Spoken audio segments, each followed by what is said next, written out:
नमस्कार दोस्तों, कैसे हैं आप लोग। आशा है आप लोग अच्छे होंगे।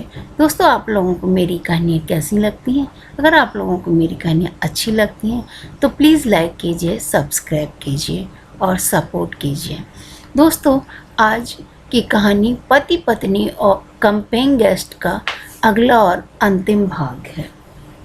पूरब के उतरते मुलम्मे के से हैरान सूची कई कई दिनों तक पूरब की वास्तविकता खोजती रह जाती।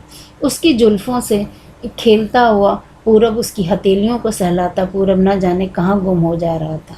जो पूरब उसके सामने था वह पूरब कोई और ही था। यह तो उसका बाहरी आवरण था। अब तो गुस्से में घर से निकला पूरब अगली सुबह लाल लाल आंखें लिए ही लौटता था। वह आते ही सीधा पलंग पर ढह जाता। आत्मग्लानि में पिघलती हुई सुबकती हुई सूची उसके जूते मोजे उतार कर पलंग के नज़दीक ही बैठकर उसके जागने का इंतज़ार करने लगी। रूठने मनाने के इस दौर में पूरब के बीते जीवन से जुड़ी जितनी ही बातें सूची के सामने एक एक कर खुलती जा रही थी, जैसे ग्रीन कार्ड के लिए किसी अनजान अमेरिकन लड़की को पैसा देकर उससे शादी कराना और मतलब निकल जाने पर उसे डाइवोर्स दे देना। सबसे हैरान कर देने वाली बात जो सूची को पता चली वह यह थी कि पूरब के माता पिता ने ही अपने बेटे को विदेश में सेटल होने का यह अवैध तरीका सुझाया था। सूची को बहुत बाद में पता चला कि किस प्रकार मामूली सी फोटोग्राफी का कोर्स करने वाला परविंदर बाल कटवाकर अमेरिका का एक एनआरआई पूरब बन गया है। उस अमेरिकन लड़की से डिवोर्स के बाद भी पूरब से के संबंधित परिस्थिति अनुसार टूटते व जुड़ते रहते थे। जब जब पूरब सूची से बिदकता तो अपनी रात वहीं गुजारता था। इस सब में सिर्फ पूरब का ही दोस्त था। ऐसा ही नहीं, सूची ने अपने माता पिता को भी उसके भविष्य के प्रति कितने लापरवाह निकले। अखबार में विज्ञापन के जरिए होने वाली शादियों के ऐसे किस्से समय समय पर सामने आते रहते हैं, फिर भी तो लोग सचेत नहीं हो रहे। दोस्त किसी का भी हो, पर आज पूरा माध्यम वर्ग इसी मानसिकता के साथ जीता है। यही सपना लेकर सोता उठता है कि उसका बेटा या बेटी किसी भी तरह से बस विदेश में बस जाए। इस सोच के कारण कि वह कितने कानूनी और गैर कानूनी कार्य करने से भी कर गुजरते नहीं हैं। अपनी संतान के भविष्य के साथ इस प्रकार का जुआ खेलने में उन्हें कोई भी संकोच नहीं होता। बच्चों को सीढ़ी बनाकर पूरे के पूरे परिवार विदेश पलायन कर जाते हैं। सूची अक्सर सोचती रहती थी कि अगर ममता के समक्ष भी स्वार्थ ही जीतता है तो फिर दुनिया में ऐसा कौन सा रिश्ता बाकी है जिसके बलबूते इंसान जिंदा रहने की आस बांधे रखे। विवाह से पहले सूची ने कितने सपने देखे थे, सब एक एक करके धराशायी हो गए। जैसे भगवान भी सूची से ही सब्र की परीक्षा लेकर फिर कुछ समय पश्चात नए सिरे से उसे जांचना शुरू कर रहे थे।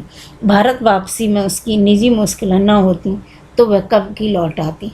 माता पिता तो उसके भरोसे पर ही दो और छोटी बहनों की शादी विदेश में करवाने की उम्मीद लगाए बैठे थे। उसका छोटा भाई भी अभी नासमझ ही था। जैसे ऐसे में फर्ज और कर्ज दोनों ने उसके पैर मजबूती से जकड़ रखे थे। फिर तो सूची ने स्वयं ही अपनी जुबान को सिल लिया। जी को कड़ा करके सूची ने अपनी बर्बादियों के बदले अपने भाई बहनों का भविष्य बनाने के बारे में सोचने लगी। पूरब के व्यवहार को सहकर भी उसने सबसे पहले यहाँ अपने लिए एक नौकरी का इंतज़ाम किया। धीरे धीरे दोनों बहनों की शादी कराई, परंतु इस धीरे धीरे से चलने वाली प्रक्रिया में सूची ने अपने 15 बरस कब उसकी हथेलियों से सरक गए उसे पता ही नहीं चला। अब तो बालों से भी सफ़ेदी उभरने लगी थी। ऐसे में जब अचानक पूरब को कि एक अन्य अमेरिकन बीवी बच्चे के बारे में पता चला तो वह खुलकर रिएक्ट भी नहीं कर पाई थी कि अब वह शायद ही अपने लिए निर्धारित मर्यादा से बाहर ही नहीं आना चाहती थी। वह शिकायत भी करती तो किससे करती। माता पिता जो अब इस दुनिया में नहीं थे, उन भाई बहनों से जो सूची के इस मौन त्याग का पता तक नहीं करते थे, पूरब से जिसे वह पहले ही सज़ा दे चुकी थी। पूरब को तो इस बात का इल्म भी नहीं था कि सूची जानबूझकर कभी माँ नहीं बनी। वह तो इतने बरसों तक उसे बांझी समझता रहा। जीवन की यथार्थता से जूझने व अपने परिवार की जिम्मेदारियों को निर्वाह करती वह किस कदर और किस हद तक जख्मी हुई, इस बात का पता आसपास की हवाओं को भी नहीं था। अब इस उम्र में वापस अपने देश अकेले यूं लौटने के निर्णय से पूरब को क्या फ़र्क पड़ता था।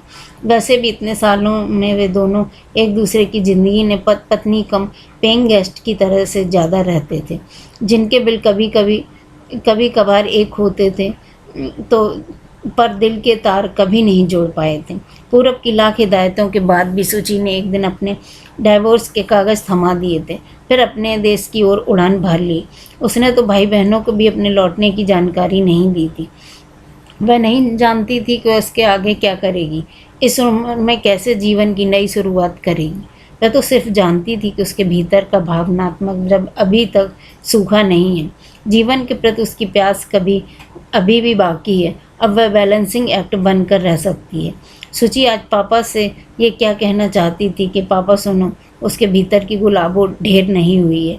देखो देखो, वह जिस स्टोर रूम से बाहर निकल कर आई है। दोस्तों, आप लोगों को ये कहानी कैसी लगी? अगर आप लोगों को ये कहानी अच्छी लगी हो तो प्लीज़ लाइक कीजिए, सब्सक्राइब कीजिए और सपोर्ट कीजिए।